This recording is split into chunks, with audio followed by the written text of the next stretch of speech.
Ready, set, you guys pay attention. Jonathan. Ready, set, go. Math is a very important subject, even though a lot of people don't like it.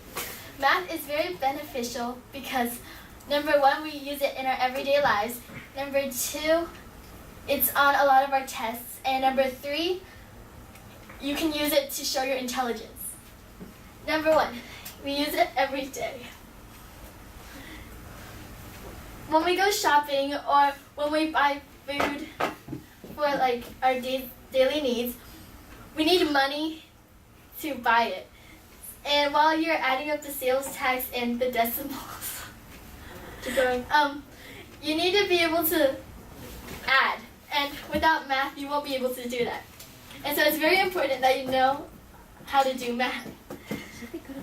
Number two, it's on a lot of our tests, like our STAR tests and our SATs. They're a very important subject that's going to help us get into a very good college and maybe to a good job or something like that. Number three, we got to show our intelligence through math. So a lot of people take abacus so that they can do mental math easily. And they can like impress other people. And people will think you're very, very smart.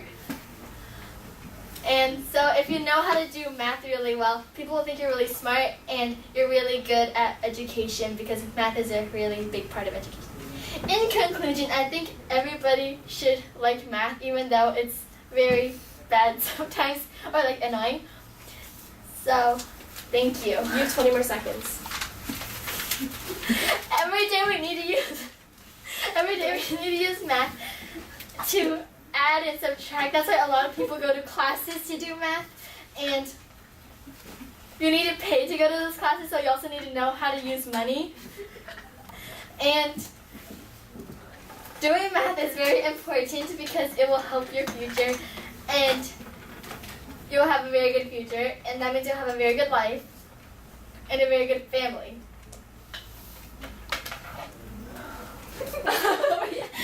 It's over. You went 15 seconds over time. And you really didn't want to give the topic, but I forced you to do it anyway. Yeah. Same with you. And I think that you did a really good job with this speech. Like you had your 3 points ready and you knew what they were, and you were still able to follow the format. You had a hook, then you had your thesis with your 3 points ready, and then you did give a speaker's triangle. And I think, well, you do it naturally. That's better then. You don't have to consciously do it. So then you did give your speaker's triangle, and you had your 3 points very clear, and like you had your entire structure of your speech ready. So I think that in general, you coming up with like your speech isn't a problem anymore. It's mainly just you trying to work out the like little details of how you're gonna speak when you come up. Does that make sense? Because like you came up with like knowing exactly what you were gonna talk about anyway. Like you had everything ready for you. So what I do think is yeah. Somebody said this already, but you did sound like visibly nervous when you were talking. Probably because you were being videotaped. But you did sound visibly nervous. Yeah, and she's still recording. You're recording? Yeah, she's still recording. So I think part of what made you sound a little nervous is I noticed you like doing a little like stuff with your hands when you were talking. Like you kind of like played with your fingers a little bit, and you were like laughing and wondering like when your time was gonna run out. When you should just sound confident. Like you should project your voice a little more, have your posture go a little farther back, and like look at everyone around you, not as if, oh, why are you staring at me? But like here, you guys are like here to listen to my speech. Does that make sense? So it's just like more of a confidence issue, but you know where you're going with your speech, which is good. So clap one more time, guys. I didn't go next.